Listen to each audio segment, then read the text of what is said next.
আল্লাহ তাআলা কিয়ামতের দিন সাইয়েদনা নূহ আলাইহিস সালামকে বলবেন, নূহ তুমি কি দাওয়াত পৌঁছিয়েছো তোমার উম্মতের কাছে? নূহ আলাইহিস সালাম বলবেন, হ্যাঁ আমি পৌঁছিয়েছি। এবার নূহের উম্মতকে আল্লাহ জিজ্ঞেস করবেন, এ নূহের উম্মতেরা তোমাদের নবী নূহ কি দাওয়াত পৌঁছিয়েছে?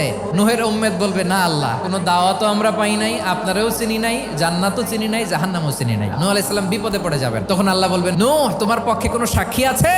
নূহ আলাইহিস সালাম বলবেন, আছে। কে?